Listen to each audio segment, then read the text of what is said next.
आज हम लोग पढ़ेंगे सतत आवेश वितरण। ये सतत आवेश वितरण तीन प्रकार का होता है। पहला होता है रेखीय आवेश घनत्व। बड़ा आसान है इसको पढ़ना। तो देखिए कि सतत का मतलब होता है लगातार, समान रूप से। यदि लगातार समान रूप से आवेशों का वितरण किया जाएगा तो उसको क्या बोलेंगे? सतत। और यदि ये वितरण किसी रेखा के ऊपर हो तो उसको क्या बोला जाएगा? रेखीय आवेश घनत्व। जैसे क्या करें, एक चालक तार ले लें, ये तार है और इस तार के ऊपर एक समान रूप से आवेश दिए गए हैं। कितने आवेश दिए हमने? Q। और तार की लंबाई कितनी मान ली हमने? L। तो हम बोलेंगे कि L लंबाई पे कितने आवेश दे रहे हैं? Q। इकाई लंबाई पे कितना देंगे? Q बट्टा L। और इकाई लंबाई पे जो आवेश देते हैं उनको बोलते हैं रेखीय आवेश घनत्व, और इसको किसे रिप्रेजेंट किया जाएगा? लैम्डा से। तो लैम्डा का मान कितना हो गया? Q बट्टा L। परिभाषा क्या दोगे?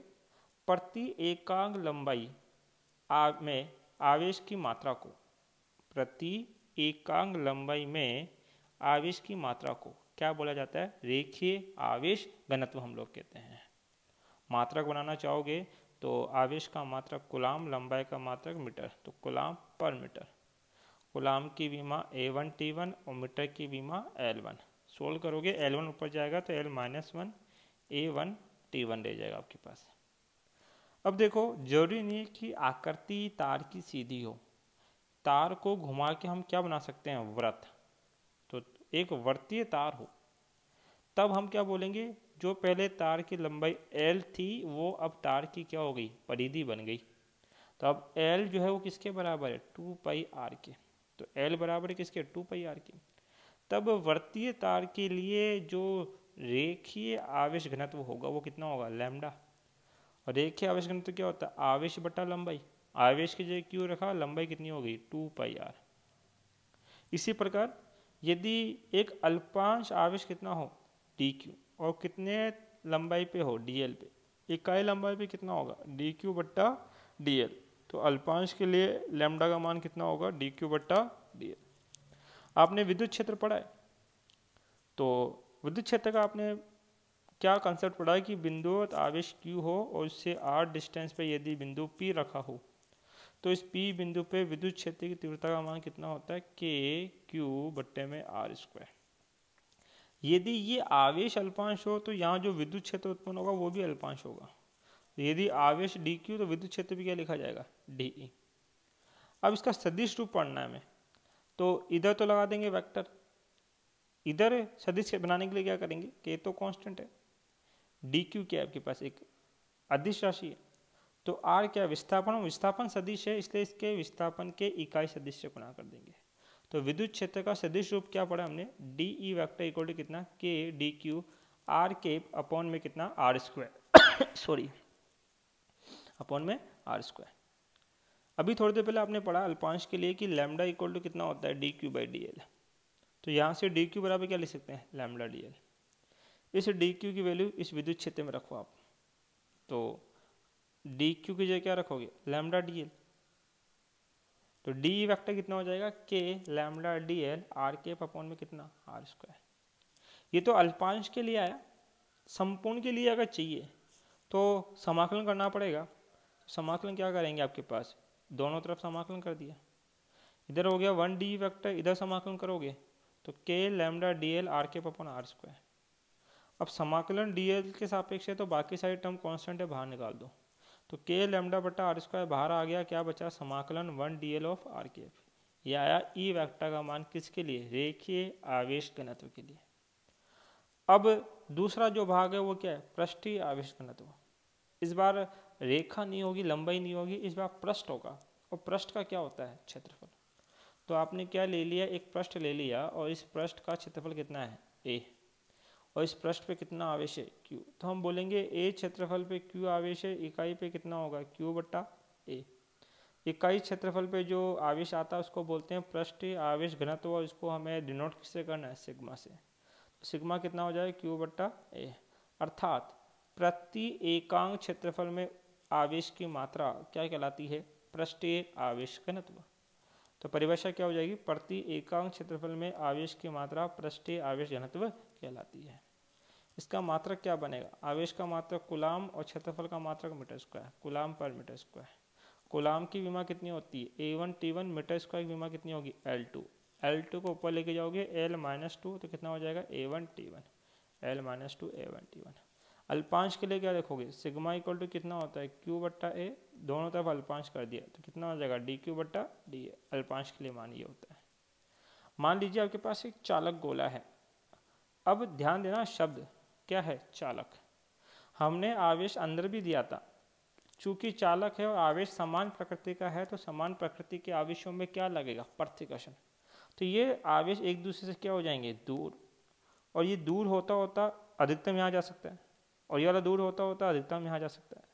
तो सारे आवेश जो आप दोगे किसी भी चालक को, वो दूर होते होते कहाँ पहुँच जाएंगे, पृष्ठ पे, और इसके अंदर की ओर आवेश कितना होगा, 0।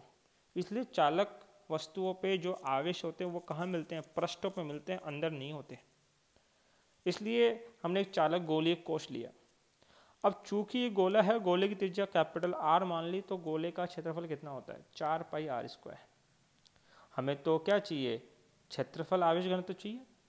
तो आपके पास पृष्ठीय आवेश घनत्व क्या होता है, सिग्मा, और सिग्मा बराबर कितना होता है Q/A। Q तो एजिटिज, आवेश तो Q दिया, लेकिन चालक गोले का क्षेत्रफल कितना है 4πr², तो सिग्मा का मान कितना हो गया Q/4πr²। अब इसके लिए किसका मान निकालना है आपको, कि पृष्ठीय आवेश घनत्व के लिए विद्युत क्षेत्र की तीव्रता निकालनी है। तो अभी अल्पांश के लिए आपने पढ़ा सिग्मा इक्वल टू कितना होता है dQ/dA। तो यहाँ से dQ बराबर क्या हो जाएगा, सिग्मा dA। आप विद्युत क्षेत्र पढ़े अभी आपने, DE वेक्टर बराबर कितना होता है K dQ/r² of r cap. यहाँ से आप लोग क्या करेंगे, DE वेक्टर बराबर K dQ का मान लिख सकते हैं sigma dA of r cap upon में क्या r²। दोनों तरफ क्या कर देना, समाकलन। 1dA का समाकलन कितना हो जाएगा E। dA के रेस्पेक्ट में K सिग्मा बाई r² क्या है, कांस्टेंट, बाहर निकाल दो, K सिग्मा बाई r² बाहर, क्या बच जाएगा, समाकलन of 1dA of r cap. ये विद्युत क्षेत्र के रूप में निरूपण हो गया। इसका जो तीसरा भाग है वो है आयतन आवेश घनत्व। तो इसके लिए हमने क्या ले लिया, एक घन ले लिया, उस घन का आयतन V है और आवेश कितना है Q। तो V आयतन पे Q आवेश आता है, इकाई आयतन पे कितना आएगा Q/V, और इकाई आयतन पे जो आवेश आता है उसको बोलते हैं आयतन आवेश घनत्व, जिसको रो से रिप्रेजेंट करते हैं। तो रो बराबर कितना हो गया Q/V। परिभाषा क्या दोगे, प्रति एकांक, गलत लिखा हुआ है ये, इसको लिखना क्या, आयतन। प्रति एकांक आयतन में आवेश की मात्रा क्या कहलाती है आपके पास, आयतन आवेश घनत्व कहलाता है। इसका मात्रा क्या बनेगा, कूलाम पर मीटर क्यूब आपके पास। क्यों, क्योंकि आवेश का मात्रा कूलाम और आयतन का मात्रा क्या होता है, मीटर क्यूब। कूलाम की विमा A1T1, मीटर क्यूब की विमा L3। L3 ऊपर जाएगा L-3 A1T1, ये इसका विमा हो गया। आपने रो बराबर क्या पढ़ा, Q/V, अल्पांश लिखोगे तो dQ/dV अल्पांश के लिए। अगर आपके पास अचालक गोलीय कोश हो, कौन सा है, अचालक, और अचालक के अंदर जो आवेश देते हैं वो आवेश कहाँ होते हैं, उसके आयतन में। कहाँ होते हैं, आयतन में, याद रखना। तो गोले की त्रिज्या कैपिटल R मानी तो गोले का आयतन कितना हो जाएगा 4/3πr³ आपके पास। यहाँ आप लोगों ने पढ़ा कि रो बराबर कितना होता है Q/V, आवेश तो Q है लेकिन आयतन कितना है 4/3πr³। अतः अचालक गोले के ऊपर आयतन आवेश घनत्व का मान कितना होगा, Q/4/3πr³। अब इसको विद्युत क्षेत्र की तीव्रता के लिए रिप्रेजेंट करना है। तो आपने अभी पढ़ा रो बराबर अल्पांश के लिए कितना होता है dQ/dV। तो यहाँ से dQ बराबर कितना हो जाएगा रो dV। विद्युत क्षेत्र का सदिश रूप आपने पढ़ा, DE वेक्टर बराबर कितना होता है K dQ/r² of r cap. तो DE वेक्टर तो एज इट इज के DQ की जगह मैं क्या लिख सकता हूँ, रो dV of r cap upon में कितना r²। दोनों तरफ क्या कर दो, समाकलन। इधर 1D का समाकलन तो कितना लिख दोगे E, और इधर K रो/r² कांस्टेंट है, बाहर आ जाएगा, क्या बचेगा 1dV ऑफ r कैप। ये विद्युत क्षेत्र का निरूपण आपके पास हो गया। तो E वेक्टर बराबर कितना हो गया K रो/r² 1dV of r cap. Thank you. और इसके नोट्स डिस्क्रिप्शन में लिंक में दिए हैं, आप वहाँ से डाउनलोड कर सकते हैं।